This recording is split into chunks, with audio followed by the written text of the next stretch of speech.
Hi, my name is Millie. I'm a 23-year-old female in the process of completing a master's degree in healthcare administration. With graduation just a year away, I have 3 very important decisions to start thinking about. The purpose of this presentation is to demonstrate a decision-making process that will assess my wants and needs in order to help me determine the correct choices for my life. The first important decision regards my practicum. My practicum will be a learning experience within a work setting, specifically meant to offer me and teach me management skills in a healthcare environment. This decision is especially important because I hope that my practicum will lead to future job opportunities. My next important life decision is what type of dog I should buy. In making this decision, I need to consider my own schedule as well as where I want to live. My personal flexibility and the demeanor of the dog will also definitely impact the type of dog I decide to adopt. Finally, I must decide what type of car I want to buy. I need to consider for what purposes I will use the car most frequently, whether that be for travel or commuting. I also need to consider the cost of gas and monthly car payments. My first step in making these decisions is to distinguish my wants from my needs. In order to do so, I need to sort out the basic fundamental components of each decision. For example, in choosing a practicum, one basic component that will affect my decision will be my personal location related to the worksite. In choosing what type of dog to buy, an important component for me to consider is the dog's demeanor, and in picking a car, I will need to contemplate gas mileage. Once I have identified all of the components that will affect my decisions, I need to rate the importance of those components. I will rate each component using a scale from 0 to 7, where a rating of 0 means the component is not important to my decision, and a rating of 7 means the component is important to my decision. After I have rated each component, I will elicit the help of an external expert team with an outside, unbiased opinion to also rank the importance of my components on the same 0 to 7 scale. The experts will then compile the averages of our component rankings. Once averaged, each component will be determined as either essential, rapid data collection, or periodical data collection.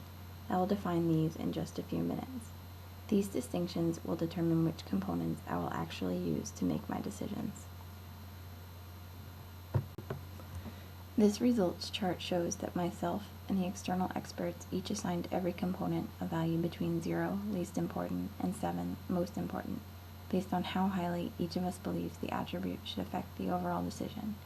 The data was then analyzed, finding a mean and a range for each component. A low range demonstrates that the component has the same relative impact on each decision, and a high range demonstrates that the component may only be significant for 1 or 2 of the decisions. The components were then designated as either essential considerations, rapid data collection, or periodical data collection. Essential consideration is given to components with a low range but a high average. Rapid data collection refers to components with a high range and a high average. For these, it is important to collect as much data as quickly as possible. Periodical data collection is necessary for components with a high range but a low average. For these, it is important to check the data periodically.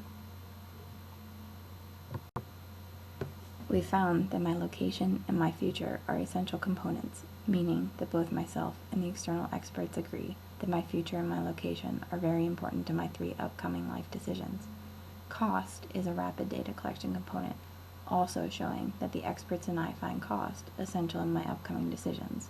Finally, allergies, children, gas mileage, buying versus leasing, profit versus nonprofit, and my boss are periodic components, meaning the external experts and myself agree that while these components are important to my decisions, their relative importance can change at any given time. Factors that do not meet any of these requirements do not need to be considered meticulously in the decision-making process, and likely represent wants as opposed to needs. Thus, in making my decisions, I should not focus too much on demeanor, size, options, or lifestyle. There is always, however, room for process improvement.